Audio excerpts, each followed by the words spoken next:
विद्यार्थी मित्रांनो, आईची थोरी तुम्हाला मी सांगत आहे.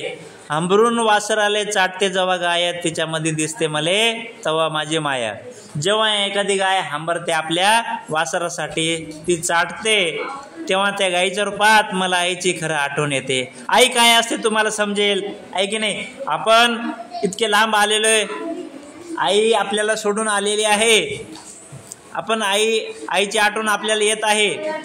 फन काटेचेला माय जाय राणी, आणि पायात नसे वाहन साधी हिंडियान वाणी.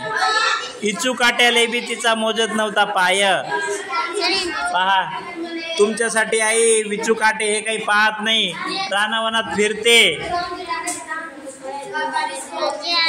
माझी आई जळणासाठी लागणार लाकडे वेचायला रानात जायची. तिच्या पायात साध्या चपला नसायच्या, अनवाणी पायाने ती रानभर हिंडायची. विचू, साप, बेचारे ते पायात तिच्या रुतत असतील. आमच्यासाठी आई खूप कष्ट करते, आम्हाला लांब पाठवलेले शिकण्यासाठी. विद्यार्थी मित्रांनो, आपण शिक्षण घेण्यासाठी आलेलो आहे, शिक्षण घेत आहे.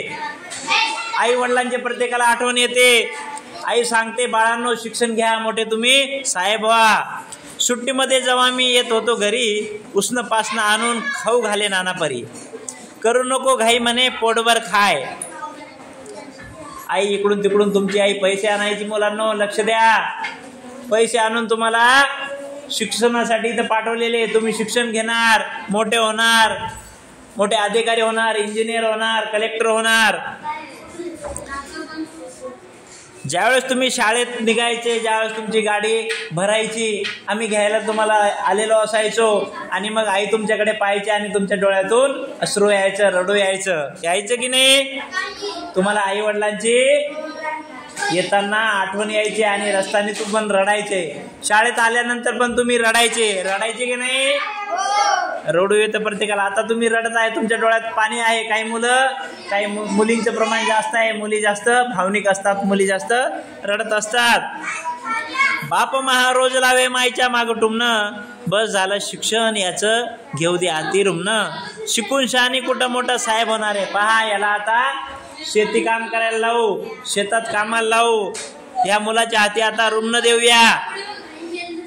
या मुलाच्या हाती आता आपण रुमणं देऊया. शिकून कुठं शहाणा होणार आहे, शिकून कुठं मोठं मास्तर होणार आहे. म्हणून आई काय करते, शिकू द्या. पण वडील म्हणतो नाही, आता कुठं हा साहेब होणार आहे की नाही. साहेब होणार नाही, का होणार नाही. आम्ही साहेबच होणार आहे. आम्ही आज रडू, पण उद्या रडून आम्ही मोठे अधिकारी होऊ, साहेब होऊ. तुम्ही रडून तुमचं घाबरायचं नाही अजिबात. फक्त हिंमत ठेवायची आणि खऱ्या गोष्टीला खरं म्हणायचं, खोट्या गोष्टीला खोटं म्हणण्याची तुमची ताकद असावी.